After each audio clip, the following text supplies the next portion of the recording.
Good day everyone. So today we're going to tackle about capitalism. So what is capitalism?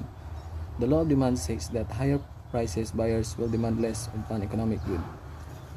The law of supply says that the higher prices sellers will supply more of an economic good.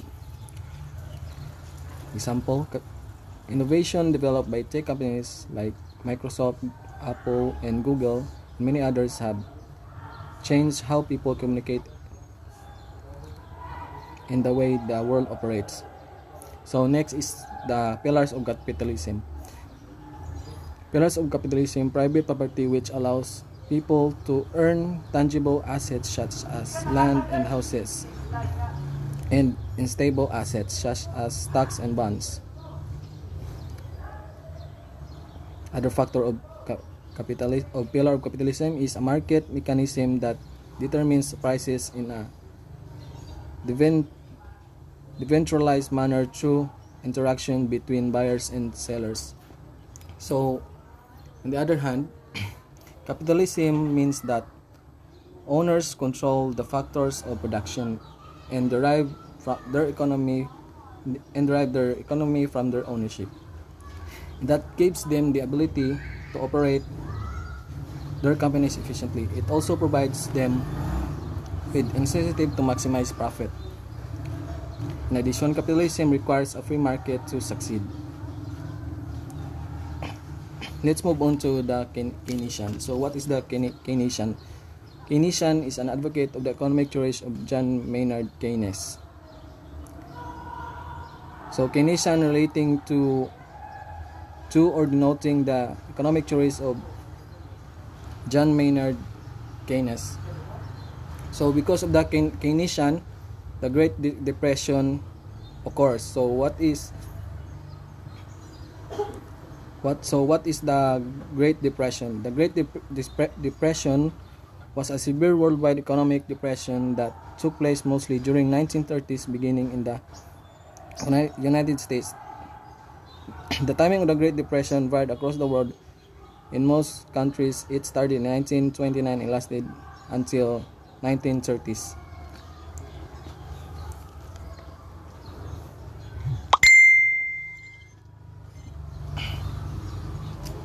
So because of the Great Depression, Keynes didn't advocate higher inflation in that time.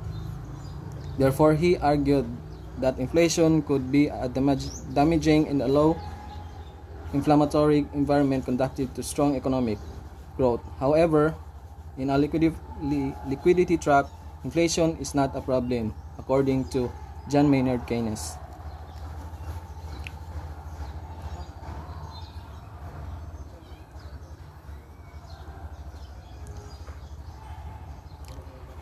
Macroeconomics and macroeconomics.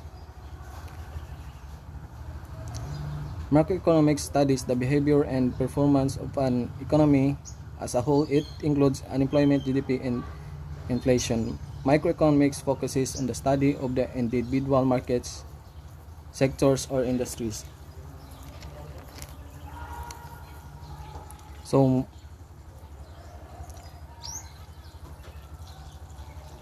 according to Chris Rodrigo, as shown in the text above, economics split into two realms: the overall economy and the individual economy. Overall economy includes the macroeconomics, because macroeconomics is derived from the Greek word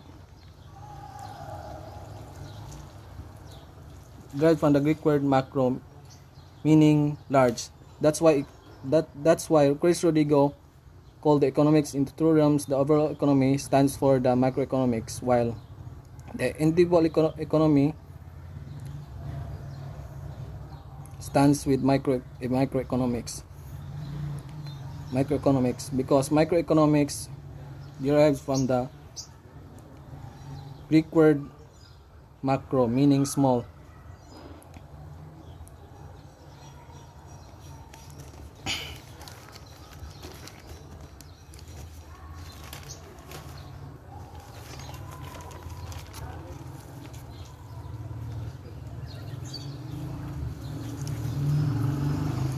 Let's move on to economic models. So what is economic models? Economic models is simplified, often mathematical framework designed to illustrate complex processes. We create economic models to make sense of some of that information.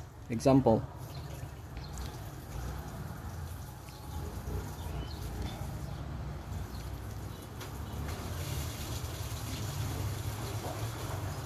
Example of economic models.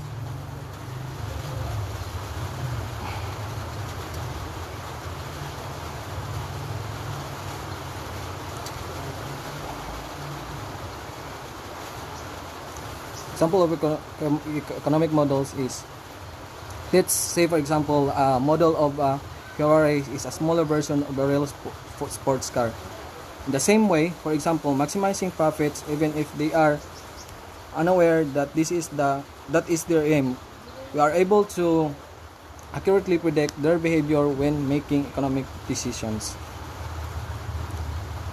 Next is supply and demand. So what is supply and demand? Supply and demand in economics relationship between the quantities of a community that produces wish to sell at various prices and the quantity that consumers wish to buy.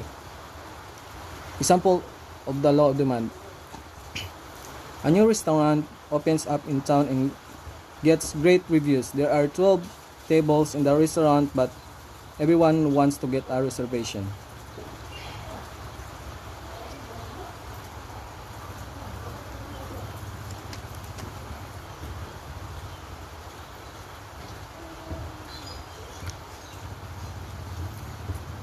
Now let's move on to the law of supply. Example of the law of supply is, there is a drought and every few strawberries are available. More people want strawberries than there are berries available. So what does the law of supply and demand really mean? So law of supply and demand refers to the amount of goods that are available. Demand refers to how many people want those goods. When supply of a product goes up, the prices of a product goes down, and demand for the product can rise because it causes loss.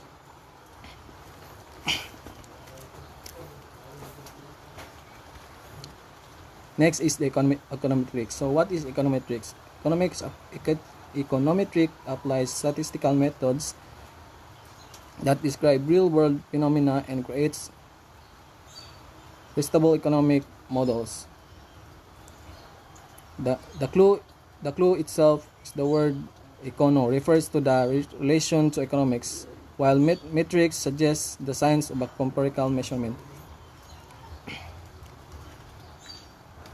Example of econometrics are income, expenditure, product supply, cost and labor, and capital, salary, and productivity.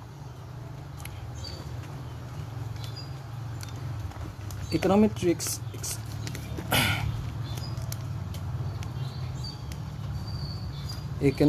explores the relationship between statistical analysis and empirical content. On the other hand, it analyzes economic variables using mathematical models to make predictions and forecasts and to explain consistency, occurring incidents. Economic models econometric are a good match for statistical methods. Econometric is important because it allows economists to convert economic theories into quantitable metrics. It also helps them get a specific pattern or result from cluttered data. Now let's move on to gross domestic product. Gross domestic product measures the monetary value of final goods and services. It counts all of the output generated within the boundaries of a country. Example of gross domestic product. Country B produced in 1 year 5 bananas each worth $1 and 5 backrub each worth $6. Then the GDP would be $35.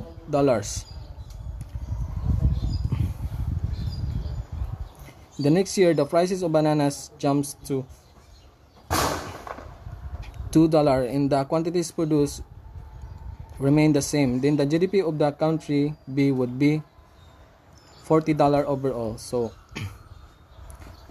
what the on the other hand, gross domestic products is the monetary value of all finished goods and services produced within a country's boundaries in a specific time period and includes anything produced within its borders by the country's citizens and foreigners. And finally, GDP can equivalently be measured based on the value of goods or services produced in an economy.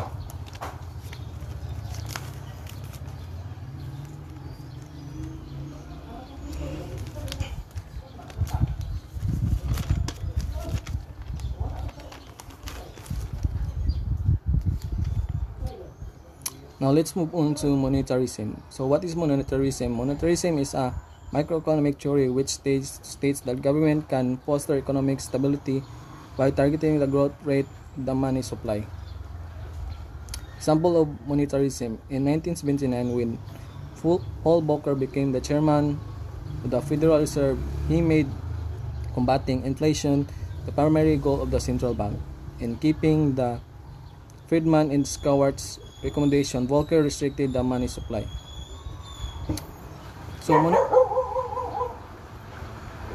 So monetarism refers to economic school and thought which states the supply and money of an economy is the primary driver of the economic growth.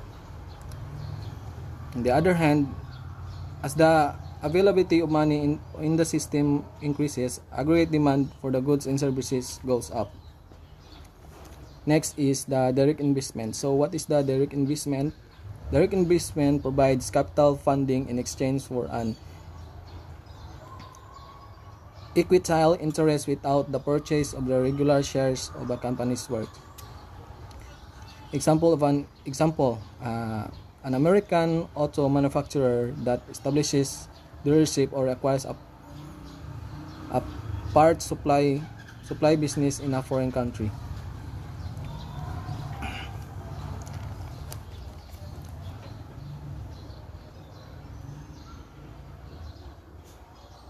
So direct investment in the other hand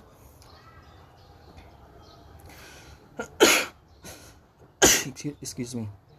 Direct investment in the other hand may involve a company in one country opening its business operations into another country. So that's direct investment really mean. Next is let's move on to the inflation. So what is inflation?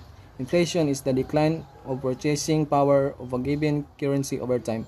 A quantitative estimate of the rate at which the decline to purchasing power occurs can be reflected to the increase of an average price level and services in an economy over some time period. Example of an inflation. In 1913, a gallon of milk costs about 36 cents per gallon. 100 years later, in 2013, a gallon of milk costs $3.53, nearly 10 times higher. So, what does inflation really mean?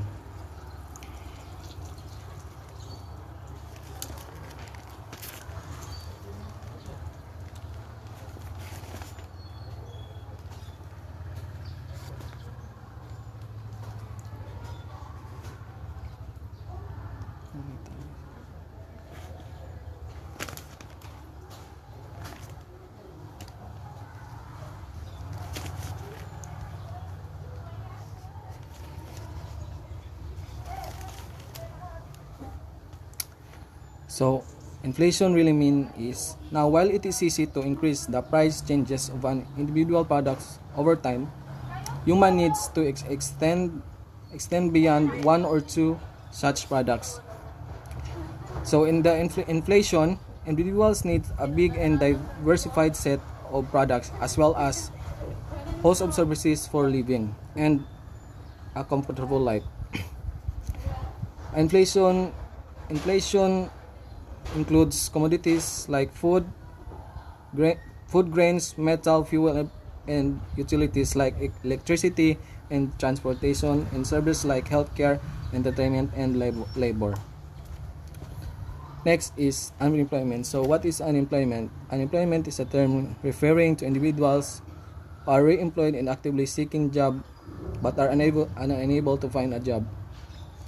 Example of unemployment: a worker who recently quit or was fired and was looking for a job. And another is if you are fired from your job and do not have it is considered as unemployment. So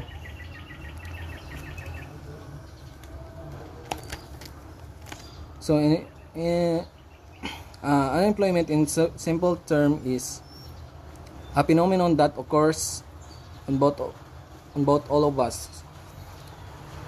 Unemployment is when a person who is actively searching for an employment and is unable to find work. Last is international trade. So what is international trade? International trade allows countries to expand their markets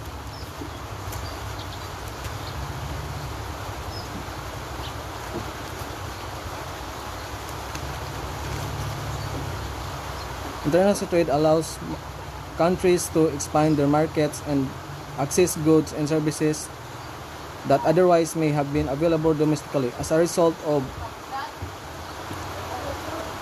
international trade, the market is more competitive. This ultimately results to more competitive pricing and brings a cheaper product home to the consumer. Example of international trade is if you want to start a Canadian bicycle company, but most of the parts suppliers for bicycle are in China and Japan and Europe, so you will depend on the trade to start your business.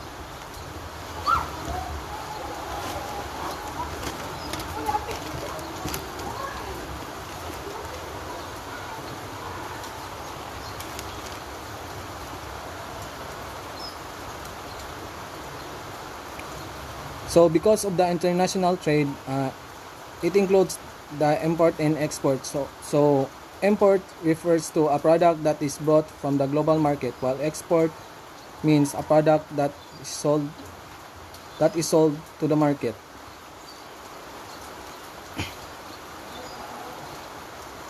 Overall, international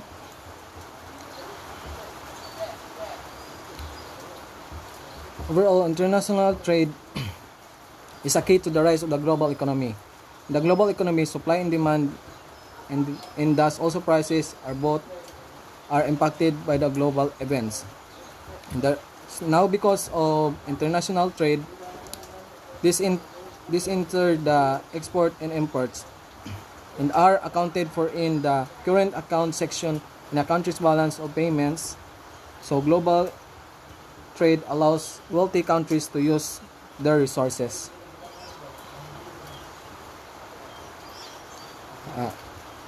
That could be all, and thank you for listening.